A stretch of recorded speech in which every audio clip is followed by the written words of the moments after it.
जिनके सामने मौत की जब पारी आके खड़ी होती है,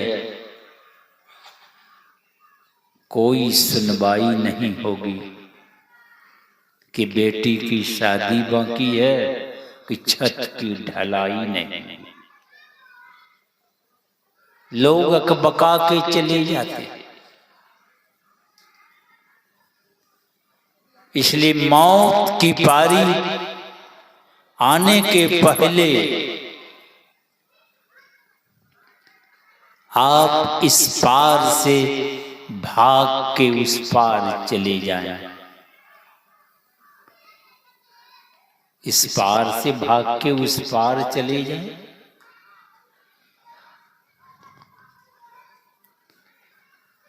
कोई नदी है, इस पार भी लोग हैं, उस पार में भी।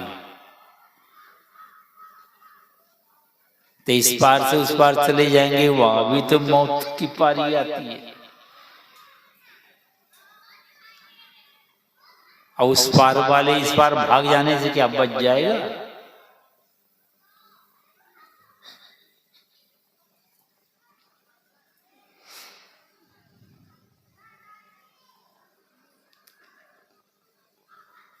आपका शरीर में रहना होता है और ये देखते हैं दोनों भवों का मिलन।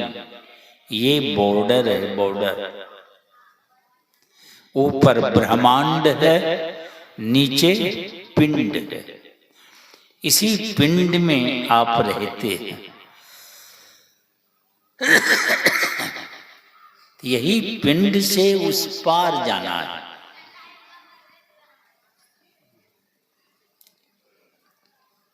यही हमारा वेद भी इशारा करते हैं।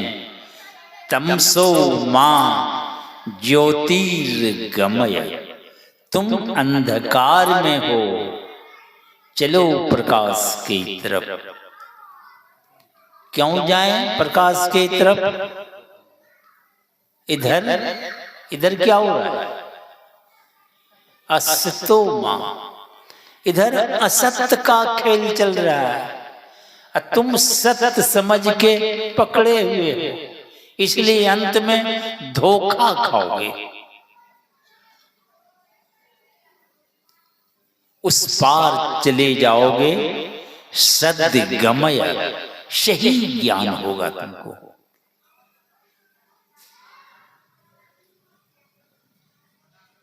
अगर इस पार रह गए तो फिर कहते हैं मृत्योर्मा, यानी मरते रहोगे इधर।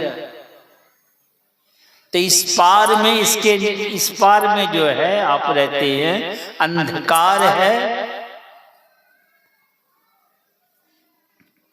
असत्य का खेल चल रहा है। और जन्म और मरण चल रहा है। उस पार चले जाएंगे, प्रकाश मिलेगा, सद्गमय, सही ज्ञान होगा आपको। क्या सही ज्ञान होगा? ओ मृतम गमय, अमरता को प्राप्त करेंगे कि हमारी मृत्यु होती ही नहीं है। मैं सदा से हूं, हमारा कभी जन्म हुआ ही नहीं है। मैं सनातन हूं। सनातन, सनातन की बात सुनते हैं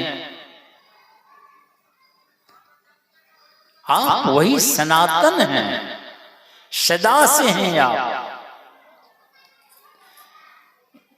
यह ज्ञान हो जाएगा आपको।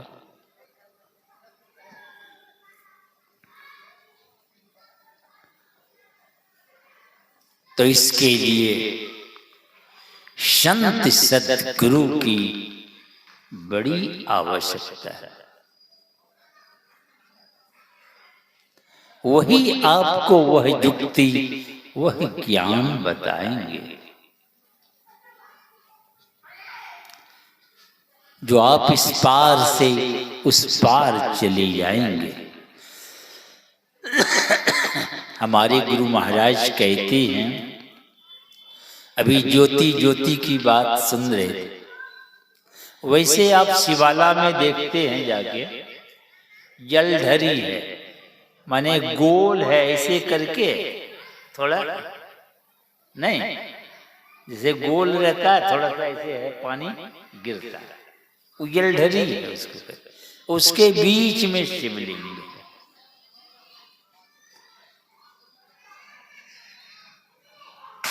तो आप जो ऐसे बैठे हुए हैं, ये मंदिर है। जिस मंदिर में जो देवता है उसी के नाम से कहलाता है मंदिर। शिव जी हैं, पार्वती तो शिवालय कहते हैं, शिव का घर। तो हमारे ऋषि क्या बता रहे हैं, अभी आप सुनते, देहं शिवालयम, यह देह शिवालय है। अब खाली शिवालय है कह देने सकता है, इसी में सारी सिद्धियां भी मिलती है।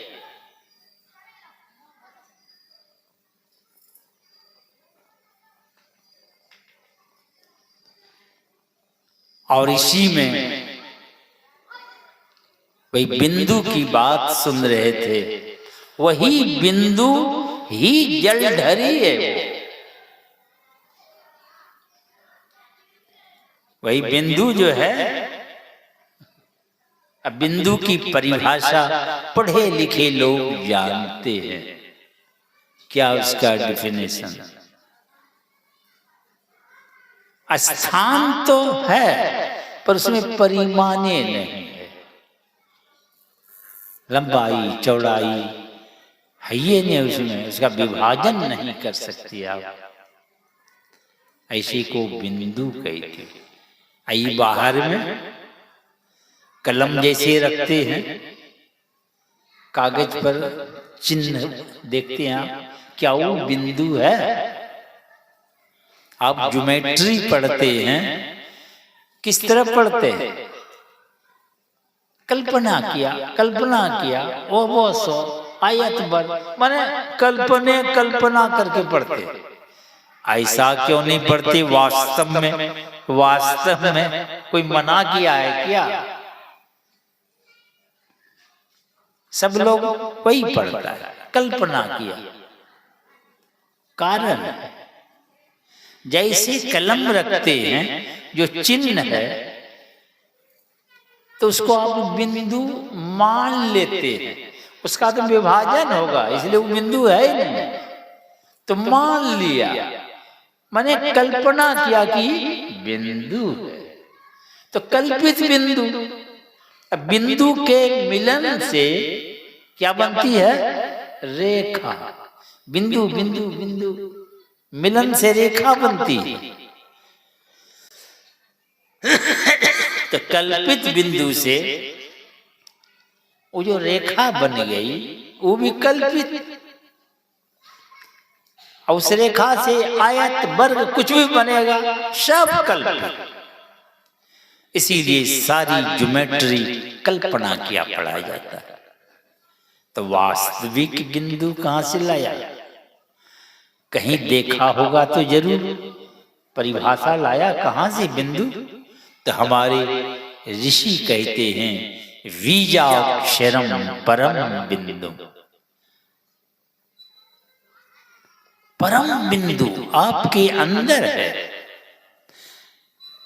ये दो रेखाओं का मिलन कहां? दो रेखाओं का मिलन एक बिंदु पर। तो ये आपकी दोनों दृष्टि जहां जाके मिलेगी, वहीं परम बिंदु का उदय होगा।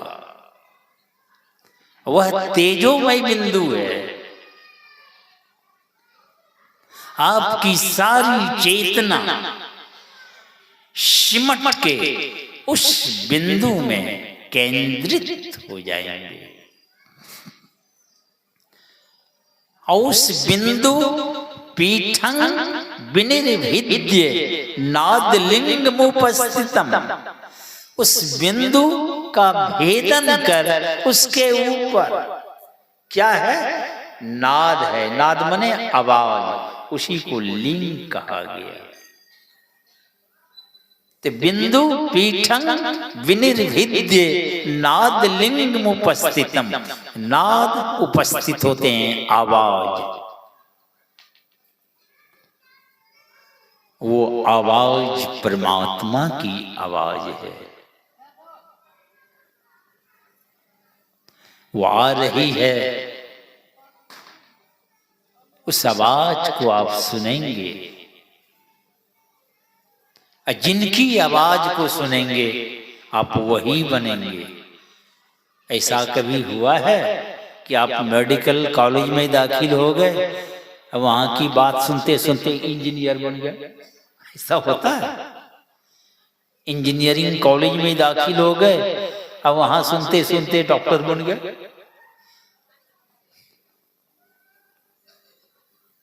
तो नहीं, डॉक्टर की बात सुनते सुनते डॉक्टर बनते हैं।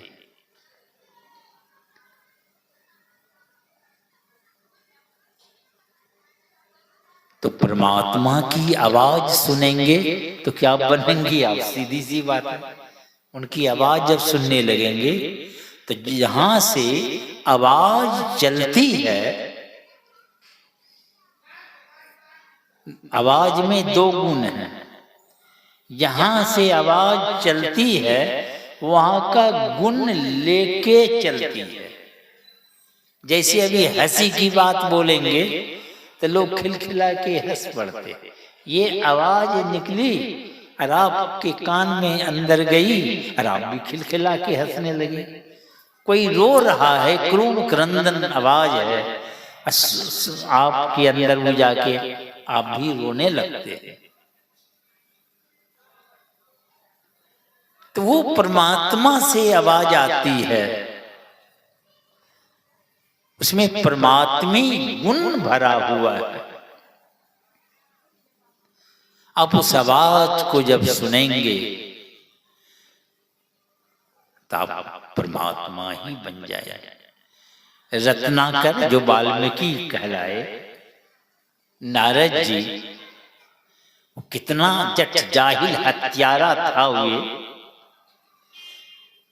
कहते मारते मारते हड्डी की ढेर लगा दिया था। तो नारद जी चले जा रहे थे, पीछे से आवाज आई, कड़क की आवाज, ए बाबा जी झोला डंडा रखो।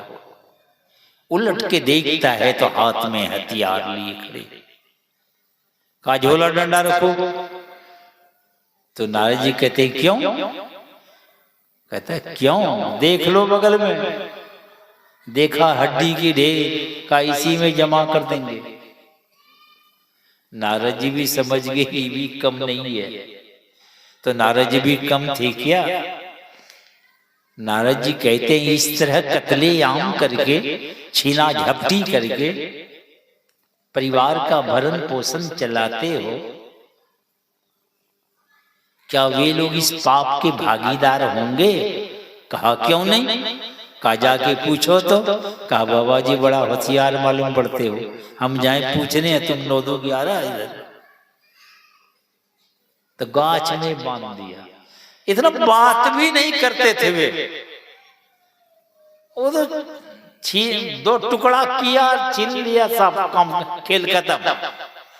मगर बात हो रही है तो संत दरस जिमी पातक टरई। संतों के दर्शन से थोड़ा खोपड़ी की पाप साइड होते हैं। इसलिए कुछ साइड हो गया उनका। जैसे पानी में शैवाल है, हिला देने से हट तो जाता है, मगर जब लेके पानी निकलते हैं फिर सड़ जाता है। तो वही थोड़ा सा हट गया उनका कचरा, सही बुद्धि थोड़ी हुई, इसीलिए बात हो रही है। आखिर गए वे घर, एक एक करके पूछा तो परिवार के लोग कहा कि तुम कैसे लाते नहीं लाते तुम जानो। अब माता पिता भी वृद्ध हो गए थे, तो कहा बेटा तुमको तो पोस पाल के जवान किया हूं, अब तुम्हारा फर्ज है, अब तुम कैसे लाते नहीं लाते तुम जानो।